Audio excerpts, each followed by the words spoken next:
చర్చిలో ఎవరైనా కూతురు కానీ అల్లచల్ల చేష్టలు కానీ చేస్తే మీరు చెప్పే మొదటి మాట్లాడండి ఏంటి ఇప్పుడు దానికి ఇచ్చిన వాల్యూ కన్నా కొంచెం లోపల దీంట్లోకి వచ్చారనుకోండి ఇంకా వాల్యూ ఏమవుతుంది చాలా జాగ్రత్తగా దేవుని సన్నిధిలోకి వచ్చి బూతులు ఆడితే అది తప్ప నీకు తెలుసు కదా.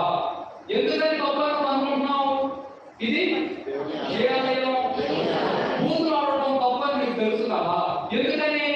ఇది దేవుని ఆలయం. తప్పు దొంగతనం చేయడం ఇక్కడ దొంగ దేవుడు సొమ్ము తీసుకోకూడదమ్మా. ఎదురు తీసుకోవద్దు. దేవుడు సొమ్ము గురించినాడు అసలు అన్యాయం అయిపోతాడు, పాపం కొట్టిపోతాడు, ఎన్నో కొట్టిపోతాడు. ఓకే, ఎందుకని? ఇదేంటిది దేవుని ఆలయం. దేవుని సన్నిధిలో గొడవలు పడకూడదు. ఎంత ప్రాబ్లం అసలు ఓన్లీ రోడ్డు మీద చూసుకోవాలి. లోపల పోతే శుద్ధి చెప్పాలి, బయటికి వెళ్ళి గొడవ పెట్టాలి అని. కానీ అసలు చర్చిలో నేను ఎప్పుడు గొడవ పడండి అంటే ఎక్కడ పడతావు నువ్వు? ఇప్పుడు దీనికి వాల్యూ ఎందుకు వచ్చిందంటే ఇది ఏ ఆలయం అయింది? దేవుని ఆలయం కదా. ఇప్పుడు పరిశుద్ధాలను వచ్చేవాడికి చెప్తున్నాడు నువ్వే ఎవరివి కాదా? ఇప్పుడు నువ్వు బయట ఉండే ఆలయం కాదా? ఓన్లీ దేవుని ఆలయం అనే ఆలయమా? దేవుని శరీరాన్ని దేంతో వచ్చాడు? మీరు దేవుని ఆలయం అని ఉన్నావు అని మీరు ఎరుగరా? దేవుని ఆత్మ ఎవరు నివసిస్తుంది? మీరు నివసిస్తుందని మీరు ఎరుగరా? ఇప్పుడు మీరు దేవుని ఆలయం అని ఉన్నప్పుడు నీవు బయట ఉన్నా ఆలయమే, ఆలయంలో ఉన్నా ఆలయమే. నీవు ఎక్కడ ఉన్నా దేవుని ఆత్మ ఎక్కడ ఉంది? మీలోనే ఉంది. ఇప్పుడు బయట మనం ఎవరైనా చెయ్యొచ్చా? మరి ఇంటి దగ్గర కట్టించండి. ఇక్కడ సినిమా పెట్టుకుంటే ఏంటిది అంటావు. మరి ఇంటి దగ్గర కట్టేసుకోండి. ఇక్కడ ఒక ఊరికి డ్యాన్స్ తప్పు అంటావు. మరి ఇంటి దగ్గర డ్యాన్స్ లేదు ఫీజు పెడతావు. మరి ఇప్పుడు నీలో ఏమి లేదని అది చెప్తుంది అంటే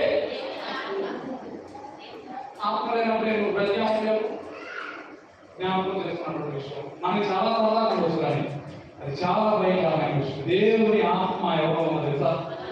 నీలో ఉండే నీవు అనేకమైన వ్యసనాలకు బానిసైపోయి కుటుంబాన్ని సరిగ్గా చూసుకోకుండా నీ ప్రేమను కనీసం కుటుంబంలో కనపరచలే. నువ్వు ఎక్కడెక్కడో కుటుంబాలు కనపరచుకోవాలి. ఏమో నీ ప్రేమను నీ కుటుంబంలో నీ బిడ్డలకు, నీ భర్తకు, నీ భార్యకు నీ ప్రేమను చూపించలేనప్పుడు బయట ఎంత ప్రేమ చూపించి ఏమో ఉపయోగం?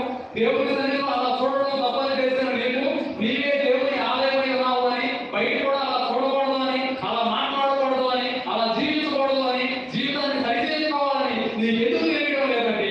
నీవు దేవుని ఆలయమై ఉన్నావని నువ్వు మర్చిపోయావు. నువ్వు అనుకుంటున్నటువంటి విషయం ఏంటంటే ఇదే దేవుని ఆలయం. ఆ నలుగురు ఉన్నప్పుడు, ఈ 31 రోజులు ప్రార్థన ఉన్నప్పుడు, ఆదివారం చర్చి పెట్టినప్పుడు, శుక్రవారం ఉపవాస కూడికి పెట్టినప్పుడు, బుధవారం పేర కూడికి పెట్టినప్పుడే దీన్ని ఆలయంగా నువ్వు చూస్తున్నావు. కానీ నువ్వు మరిచిపోయినటువంటి ఒక విషయం ఏంటంటే దేవుడు నిన్నే ఒక ఆలయంగా ఉంచుకున్నాడు. దేవుడు నీ హృదయంలో ఉండాలని ఆశపడుతున్నాడు. నీ హృదయంలో దేవుని యొక్క ఆత్మ ఉన్నది. దానిని నువ్వు మర్చిపోయి చేసేది ఇక్కడే తప్పదే కాదు. నువ్వు బయట దొంగతనం చేసినా తప్పే, నువ్వు బయట అబద్ధం అయినా తప్పే, నువ్వు బయట ముందు తిన్నా తప్పే, నువ్వు బయట అన్యాయంగా ప్రవర్తించినా తప్పే. ఎందుకంటే దేవుని ఆలయం కేవలం ఇక్కడ మాత్రమే కాదు, కానీ నీ హృదయం